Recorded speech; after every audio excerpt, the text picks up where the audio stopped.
Hola, ¿qué tal? Mi nombre es Daniel Beltrán y continuamos con la lectura de la carta encíclica Laudato Si del Santo Padre Francisco sobre el cuidado de la casa común.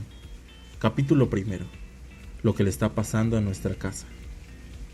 Las reflexiones teológicas o filosóficas sobre la situación de la humanidad y del mundo pueden sonar a mensaje repetido y abstracto si no se presenta nuevamente a partir de una confrontación con el contexto actual, en lo que tiene de inédito para la historia de la humanidad.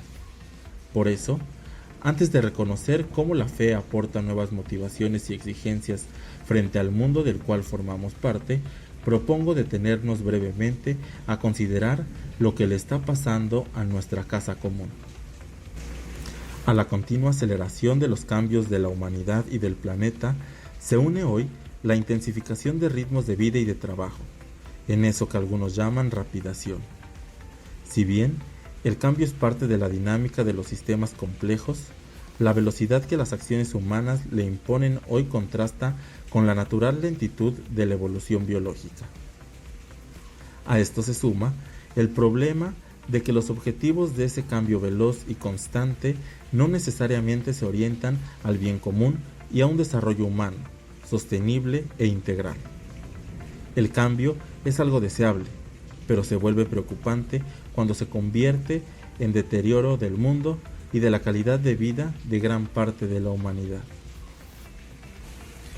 Después de un tiempo de confianza irracional en el progreso y en la capacidad humana, una parte de la sociedad está entrando en una etapa de mayor conciencia. Se advierte una creciente sensibilidad con respecto al ambiente y al cuidado de la naturaleza. Y crece una sincera y dolorosa preocupación por lo que está ocurriendo con nuestro planeta. Hagamos un recorrido que será ciertamente incompleto por aquellas cuestiones que hoy nos provocan inquietud y que ya no podemos esconder debajo de la alfombra. El objetivo no es recoger información o saciar nuestra curiosidad, sino tomar dolorosa conciencia, atrevernos a convertir en sufrimiento personal lo que le pasa al mundo, y así reconocer cuál es la contribución que cada uno puede aportar. Contaminación y cambio climático. Contaminación, basura y cultura del descarte. Existen formas de contaminación que afectan cotidianamente a las personas. La exposición a los contaminantes atmosféricos produce un amplio espectro de efectos sobre la salud, especialmente de los más pobres, provocando millones de muertes prematuras. Se enferman, por ejemplo, a causa de la inhalación de elevados niveles de humo que procede de los combustibles que utilizan para cocinar o para calentarse. A ello se suma la contaminación que afecta a todos debido al transporte, al humo de la industria, a los depósitos de sustancias que contribuyen a la acidificación del suelo y del agua, a los fertilizantes, insecticidas, fungicidas, controladores de malezas y agrotóxicos en general. La tecnología que, ligada a las finanzas, pretende ser la única solución de los problemas. De hecho, suele ser incapaz de ver el misterio de las múltiples relaciones que existen entre las cosas, y por eso a veces resuelve un problema creando otros. Hay que considerar también la contaminación reducida por los residuos, incluyendo los desechos peligrosos presentes en distintos ambientes. Se producen cientos de millones de toneladas de residuos por año, muchos de ellos no biodegradables, residuos domiciliarios y comerciales, residuos de demolición, residuos clínicos, electrónicos e industriales, residuos altamente tóxicos y radioactivos. La Tierra, nuestra casa, parece convertirse cada vez más en un inmenso depósito de porquería. En muchos lugares del planeta, los ancianos añoran los paisajes de otros tiempos, que ahora se ven inundados de basura. Tanto los residuos industriales como los productos químicos utilizados en las ciudades y en el agro pueden producir un efecto de bioacumulación en los organismos de los pobladores de zonas cercanas, que ocurre aún cuando el nivel de presencia de un elemento tóxico en un lugar sea bajo. Muchas veces se toman medidas solo cuando se ha producido efectos irreversibles para la salud de las personas. Estos problemas están íntimamente ligados a la cultura del descarte, que afecta tanto a los seres humanos excluidos como a las cosas que rápidamente se convierten en basura. Advirtamos, por ejemplo, que la mayor parte del papel que se produce se desperdicia y no se recicla. Nos cuesta reconocer que el funcionamiento de los ecosistemas naturales es ejemplar. Las plantas sintetizan nutrientes que alimentan a los herbívoros. Estos, a su vez, alimentan a los seres carnívoros, que proporcionan importantes cantidades de residuos orgánicos, los cuales dan lugar a una nueva generación de vegetales.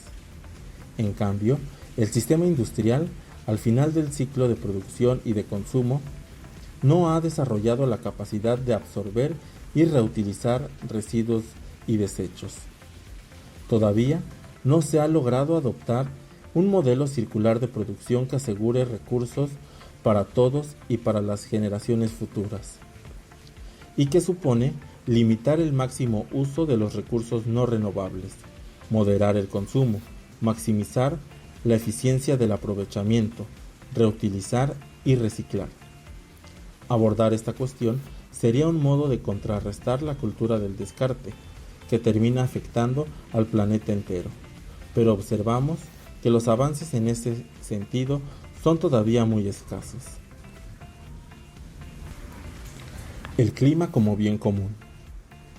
El clima es un bien común de todos y para todos. A nivel global, es un sistema complejo relacionado con muchas condiciones esenciales para la vida humana.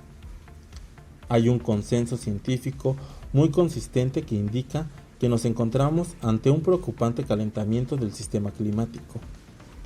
En las últimas décadas, este calentamiento ha estado acompañado del constante crecimiento del nivel del mar. Además, es difícil no relacionarlo con el aumento de eventos meteorológicos extremos, más allá de que no pueda atribuirse una causa científicamente determinable a cada fenómeno particular. La humanidad está llamada a tomar conciencia de la necesidad de realizar cambios de estilos de vida, de producción y de consumo, para combatir este calentamiento, o al menos las causas humanas que lo producen o acentúan.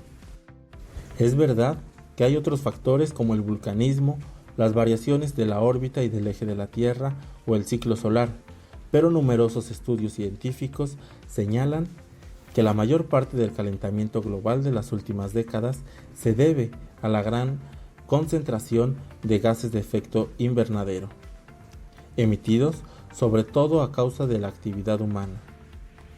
Al concentrarse en la atmósfera, impiden que el calor de los rayos solares reflejados por la Tierra se disperse en el espacio. Esto se ve potenciado especialmente por el patrón de desarrollo basado en el uso intensivo de combustibles fósiles que hace al corazón del sistema energético mundial. También ha incidido el aumento en la práctica del cambio de usos del suelo, principalmente la deforestación para agricultura. A su vez, el calentamiento tiene efectos sobre el ciclo del carbono, crea un círculo vicioso que agrava aún más la situación y que afectará la disponibilidad de recursos imprescindibles como el agua potable, la energía, la producción agrícola de las zonas más cálidas y provocará la extinción de parte de la biodiversidad del planeta. El derretimiento de los hielos polares y de planicies de altura amenaza con una liberación de alto riesgo de gas metano, y la descomposición de la materia orgánica congelada podría acentuar todavía más en la emanación de anhídrido carbónico. A su vez, la pérdida de selvas tropicales empeora las cosas, ya que ayudan a mitigar el cambio climático. La contaminación que produce el anhídrido carbónico aumenta la acidez de los océanos y compromete la cadena alimentaria marina. Si la actual tendencia continúa, este siglo podría ser testigo de cambios climáticos inauditos y de una destrucción sin precedentes de los ecosistemas, con graves consecuencias para todos nosotros. El crecimiento del nivel del mar, por ejemplo, puede crear situaciones de extrema gravedad si se tiene en cuenta que la cuarta parte de la población mundial vive junto al mar o muy cerca de él, y la mayor parte de las megaciudades están situadas en zonas costeras. El cambio climático es un problema global con graves dimensiones ambientales, sociales, económicas, distributivas y políticas, y plantea uno de los principales desafíos actuales para la humanidad. Los peores impactos probablemente recaerán en las próximas décadas sobre los países en desarrollo.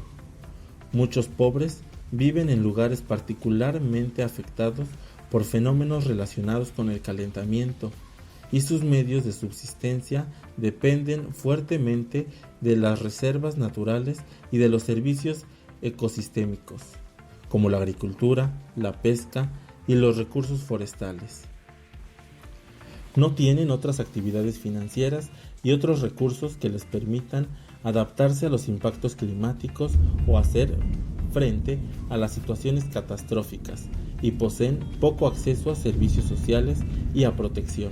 Por ejemplo, los cambios del clima originan migraciones de animales y vegetales que no siempre pueden adaptarse, y esto a su vez afecta los recursos productivos de los más pobres, quienes también se ven obligados a migrar con gran incertidumbre por el futuro de sus vidas y de sus hijos. Es trágico el aumento de los migrantes huyendo de la miseria empeorada por la degradación ambiental, que no son reconocidos como refugiados en las convenciones internacionales y llevan el peso de sus vidas abandonadas sin protección normativa alguna. Lamentablemente, hay una general indiferencia ante estas tragedias, que suceden ahora mismo en distintas partes del mundo. La falta de reacciones ante estos dramas de nuestros hermanos y hermanas es un signo de la pérdida de aquel sentido de responsabilidad por nuestros semejantes y sobre el cual se funda toda sociedad civil. Muchos de aquellos que tienen más recursos y poder económico o político parecen concentrarse sobre todo en enmascarar los problemas o en ocultar los síntomas, tratando solo de reducir algunos impactos negativos del cambio climático. Pero muchos síntomas indican que esos efectos podrán ser cada vez peores si continuamos con los actuales modelos de producción y de consumo. Por eso se ha vuelto urgente e imperioso el desarrollo de políticas para que en los próximos años la emisión de anhídrido carbónico y de otros gases altamente contaminantes sea reducida drásticamente. Por ejemplo, reemplazando la utilización de combustibles fósiles y desarrollando fuentes de energía renovable. En el mundo hay un nivel exiguo de acceso a energías limpias y renovables. Todavía es necesario desarrollar tecnologías adecuadas de acumulación. Sin embargo, en algunos países se han dado avances que comienzan a ser significativos, aunque estén lejos de lograr una proporción importante. También ha habido algunas inversiones en formas de producción y de transporte que consumen menos energía y requieren menos cantidad de materia prima, así como formas de construcción o de saneamiento de edificios para mejorar su eficiencia energética, pero estas buenas prácticas están lejos de generalizarse.